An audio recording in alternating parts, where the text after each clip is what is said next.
Bonjour à toutes et à tous et bienvenue dans ce nouveau podcast. Aujourd'hui les gars, on se retrouve pour parler du prochain combat de Benoît Saint-Denis qui aura lieu le 10 mai prochain au Canada sur la même carte que Manon Fiorot qui combat pour le titre.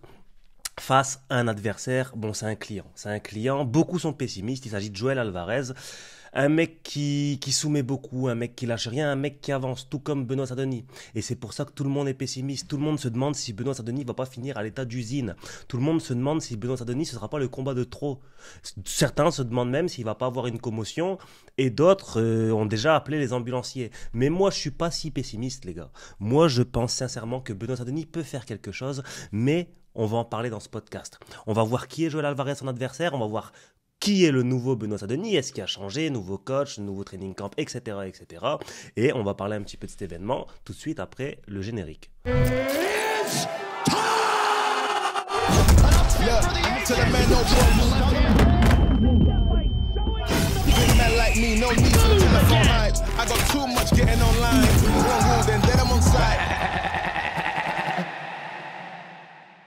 Alors voilà les gars, de retour pour parler du combat de Benoît Saint-Denis, comme j'ai dit dans l'intro, le 10 mai prochain face à Joel Alvarez. Donc c'est un France-Espagne, Benoît Saint-Denis français, Joel Alvarez espagnol. On le sait en ce moment là, depuis bien longtemps, avec la Pixel War, etc.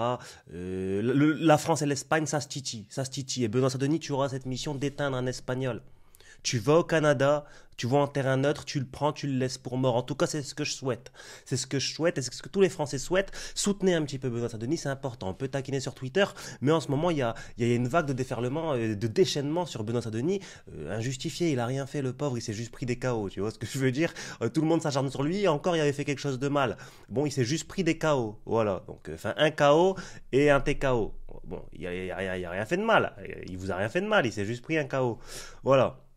Donc, on va commencer cette vidéo en faisant un petit rappel justement des dernières défaites, des dernières déconvenues de la carrière de Benoît Saint-Denis. Donc, je vais me rendre sur son tapologie vraiment pour ne rien oublier. Donc, on connaît Benoît Saint-Denis, on a déjà rappelé maintes et maintes fois son palmarès. Il a fait une ascension fulgurante à l'UFC. Il terrorisait tout le monde dans la catégorie des lightweight, des 70 kg. Il n'y a pas un seul 70 kg qui fait 3 x 5 avec lui dans la cage. C'est ce qu'il avait déclaré après l'UFC Paris face à Thiago Moises, il me semble. Ensuite, il vient, il éteint Frévola aux États-Unis chez lui, il le prend, il le laisse mort, le rouquin, il le prend, il le laisse flasque à terre, un peu tiède, devant tout le monde, c'était magnifique ça aussi. Et donc là, Benoît Saint-Denis était vraiment au summum de c'était le maximum. Il est arrivé au pic de sa forme, tout le monde était pour Benoît Saint-Denis. On le jette contre Dustin Poirier. Et franchement, les gars, n'ayez pas de mauvaise foi. Bon, oui, contre Dustin Poirier, il prend son KO. Il prend son extinction des feux. Il a été mis hors tension. Les fusibles, ils ont lâché. Oui. Mais il fait un bon premier round, les gars. Soyez sérieux, s'il vous plaît. Vous voyez ce qu'il lui fait à Dustin Poirier au premier round? Il le jette. Les gars, soyez sérieux 2 minutes. Quand même, faut être juste avec Benoît Saint-Denis. Alors oui, les gars, je sais, il se prend une mise hors tension. Et c'est loin d'être drôle, mais... Soyez honnête, ce qu'il lui fait au premier round, c'est quand même magnifique, un premier round de folie. Et pourquoi je dis ça? Vous allez me dire, ouais, mais c'est le combat entier qui compte, etc. Mais il y avait un staphylocoque. Alors oui, c'est pas une excuse, même lui, il l'utilise pas comme une excuse, mais ça joue. Quand tu as un staphylocoque, dans les semaines avant ton camp d'entraînement, c'est compliqué, tu peux pas bien t'entraîner, tu peux pas bien récupérer, ton coaching est plus compliqué, etc. Et dans le combat, tu es en perte d'énergie. Donc c'est pour ça qu'il a tout donné au premier round, ultra agressif, et deuxième round, malheureusement, voilà quoi, Dustin Poirier, qu'est-ce que t'as été nous faire à Benoît Saint-Denis pourquoi il était lui faire ça?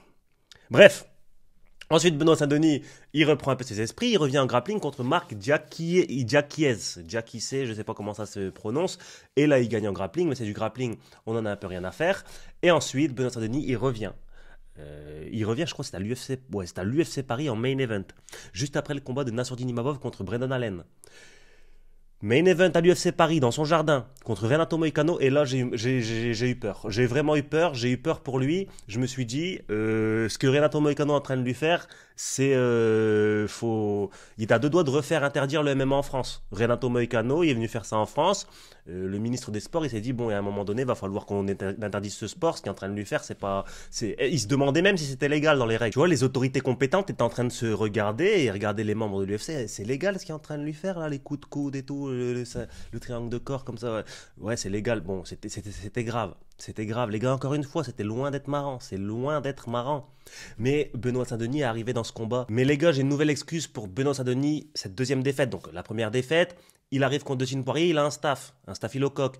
Là, il arrive contre Renato Moicano, il n'a pas de staff. Tu vois, il y a pas d'effectif, enfin, il n'y a pas d'équipe. Ses coachs lui disent: allez, Benoît Saint-Denis, tu vas te réveiller, tu vas pas le laisser te marcher dessus devant ta meuf, bordel. Ils lui disent ça entre les rounds. Et Benoît Saint-Denis, bon, il peut rien faire. Il fait comme il peut. Mais avec des coachs qui lui donnent ce genre d'indications, tu vas pas te laisser faire devant ta meuf qui lui disent. Bon, ils lui ont pas dit exactement ça, mais c'était à peu près pareil. Faudrait que je retrouve les extraits. Il reva dans le deuxième round contre Moïcano, et là, c'est encore plus dramatique qu'au premier. Enfin, non, quoique, le deuxième round, c'était un peu mieux qu'au premier, mais l'arbitre décide de l'arrêter à la fin du deuxième round, et depuis, plus rien. Plus de son, plus d'image pour Benoît Saint-Denis. Si ce n'est, récemment, il a pris, c'est pour ça hein, je mets l'accent sur le manque de coach dans son combat contre Renato Moicano, si ce n'est, récemment, il a pris un nouveau coach. Nicolas Haute. Nicolas Haute, on le sait, Nicolas Haute, c'est un très bon coach. Regardez ce qu'il a fait avec Nassourdine Imavov. Nassourdine Imavov, je ne croyais pas en lui. Il a pris Israël Adesanya, il l'a mis en caleçon comme ça contre la cage, en caleçon, position quadrupédique. Il lui a dit: arrête, s'il te plaît. Nassourdine, c'est ce qu'il lui a fait sous Nicolas Haute à Adesanya. Donc maintenant, il y a un truc que j'aimerais dire. C'est que Nicolas Haute, c'est un bon coach, etc. Mais il fait pas de la magie noire. Si un combattant a des mauvaises habitudes dans la cage, c'est pas en 3-4 mois, parce que ça fait 3-4 mois qu'avec Nicolas Haute, et en plus, il n'est pas H24 avec lui, hein, parce que Benoît Saint-Denis habite à Bayonne, etc. C'est pas en 3-4 mois, pas H24 avec lui, qui va réussir à le changer. Donc moi, je serais content quand même. Je serais content que Benoît Saint-Denis arrive dans ce combat contre Joël Alvarez, et on va parler de Joël Alvarez juste là. Je serais content que Benoît Saint-Denis arrive dans ce combat méconnaissable, avec une agressivité de chien féroce. D'ailleurs, les gars, dans les commentaires, dites-moi, est-ce que vous pensez qu'un chien... Voilà, ça n'a rien à voir, c'est un autre truc. Est-ce que vous pensez qu'un chien... je sais pas c'est quoi les chiens les chiens combattants, là, bon, je sais pas, les malinois et tout. Est-ce que vous pensez qu'un chien contre un humain, qui gagne? Mais quand je dis un humain, c'est un humain bien entraîné, tu vois, un genre de combattant amateur ou quoi, qui gagne? Mettez ça dans les commentaires, c'est une petite parenthèse. Et un kangourou aussi, un humain contre un kangourou, et un humain contre un singe aussi, les trois. Je veux savoir, pour vous, qui gagne dans un Royal Rumble. Bref, c'était une petite aparté, on reprend notre sujet. Donc oui, Nicolas Haute, il va pas forcément savoir faire de la magie. En tout cas, c'est ce que j'aimerais, voir de la magie.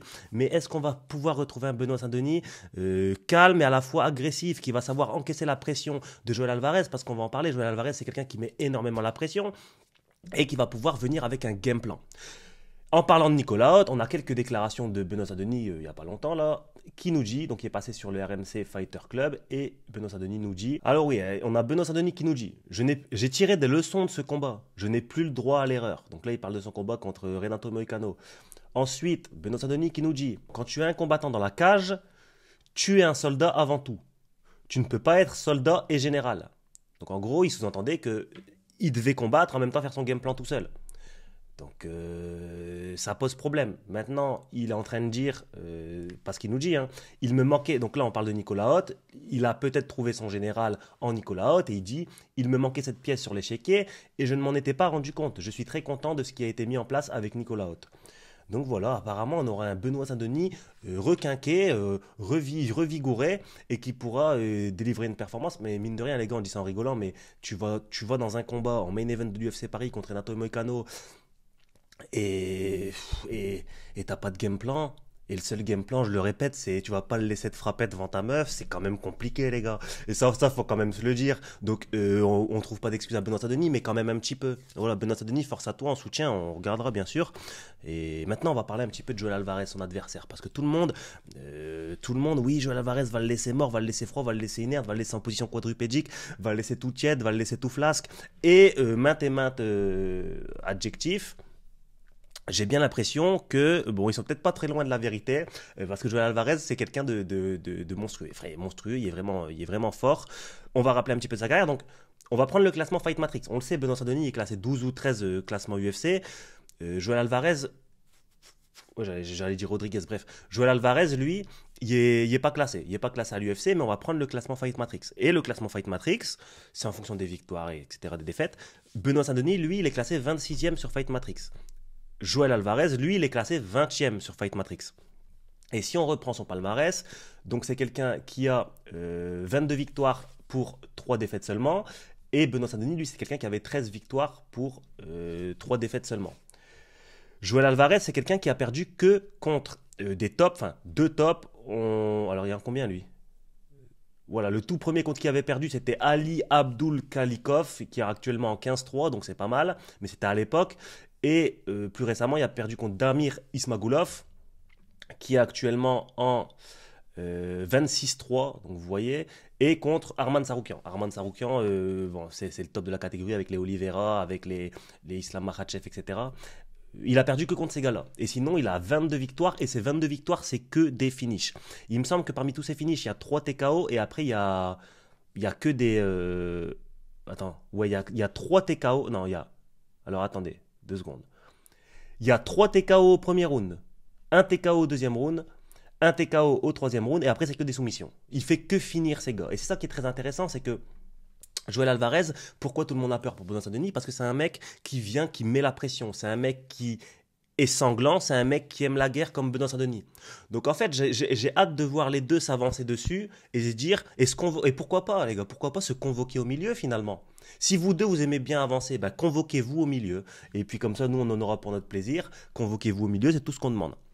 Parce que les commentaires Twitter, les gars, tout ce qu'on voit, c'est beaucoup de Benoît Saint-Denis va mourir, Benoît Saint-Denis est mort, Benoît Saint-Denis il va finir froid, etc. Comme j'ai dit tout à l'heure, moi je suis un petit peu plus optimiste. On a vu Joël Alvarez, parce que son combat contre Arman Saroukian, allez le voir, hein, le combat de Joël Alvarez contre Arman Saroukian, c'est une mise à mort. Il le prend, il le laisse sanglant.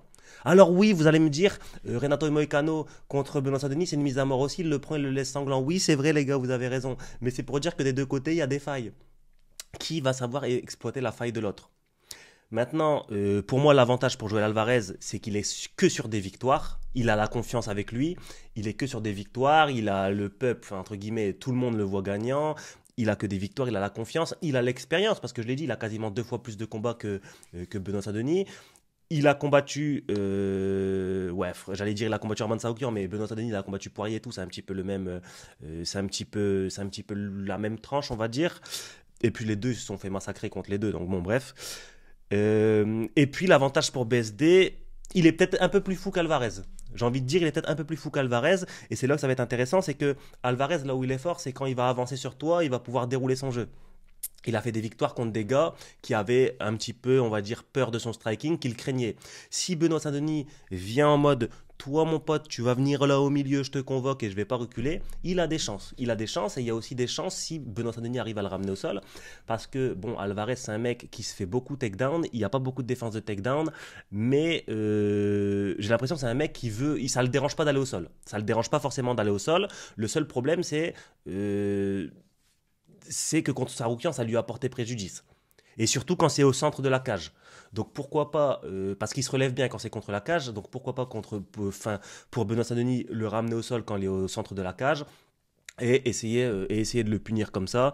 Bon les gars, après là, moi j'ai passé l'âge de faire des pronostics, j'ai passé l'âge de voir l'avenir, je ne fais pas ça, ce n'est pas dans mes compétences, j'ai pas envie de dire quelque chose pour qu'après vous venez me dire ouais t'avais tort. Ça va aller franchement, je m'abstiendrai là-dessus, mais en tout cas j'ai hâte de voir ce combat. Dites-moi dans les commentaires ce que vous pensez, hein. Est-ce que vous pensez que, enfin, voilà, vous prenez les deux noms, Alvarez ou BSD, et vous mettez froid juste après pour donner votre pronostic, même si nous, de tout cœur, on souhaite la victoire de Benoît Saint-Denis, parce que c'est France contre Espagne, les Espagnols, on les prend et on va les régler. On va les régler. Donc voilà. Après, je voulais vous parler de quoi aussi? BSD est-il vraiment en danger? Bah oui, il est en danger. Si BSD il revient comme à ses derniers combats, il est en danger. Maintenant, comme je l'ai dit dans cette vidéo, il y a Nicolas Hoth qui va pouvoir au moins lui apporter un game plan, même s'il va pas pouvoir le changer complètement. Si BSD il vient parce que la force de BSD, c'était aussi le fait que il était fou. BSD, c'était un mec, c'était un fou.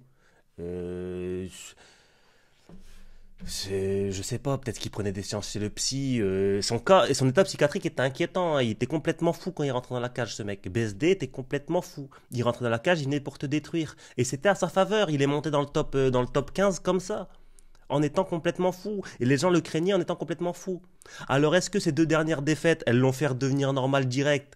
Je sais pas, mais j'espère pas, parce que là, contre Alvarez, il va falloir être un peu fou pour lui imposer un petit peu cette fumée. BSD, si tu m'entends, si tu m'écoutes, bah voilà, game plan, je te l'offre. Je prends pas de pourcentage et tout, c'est pas un problème. Donc voilà, un game plan. La question, c'est est-ce qu'il va être aussi fou que d'habitude? Voilà, est-ce que BSD a changé? En tout cas, ça va être une grande réponse. Ça va être une grande réponse qu'on aura. Et bon, l'UFC le test avec un Alvarez qui est certes pas dans le classement, mais une victoire de BSD dessus, ça voudra dire beaucoup. Et de surcroît, les deux, à chaque fois qu'ils gagnent, c'est au finish. Donc je ne sais pas comment ce combat peut aller à la décision. Il y aura forcément soit un mec qui sera soumis, soit un mec qui sera mis KO. Et moi personnellement, ça me régale. Je serai devant ma télé. Voilà. Je vais pas mentir, je vais pas faire le mec, je vais pas apprécier le spectacle. Dans les commentaires, dites-nous les gars, enfin dites-nous, je suis tout seul, actuellement je suis tout seul, donc dites-moi ce que vous pensez de ce combat, dites-moi si vous pensez, enfin donnez-moi votre pronostic, n'hésitez pas à vous abonner à la chaîne les gars, très important, n'hésitez pas à mettre un like également, et on se dit à la prochaine pour une nouvelle vidéo, ciao.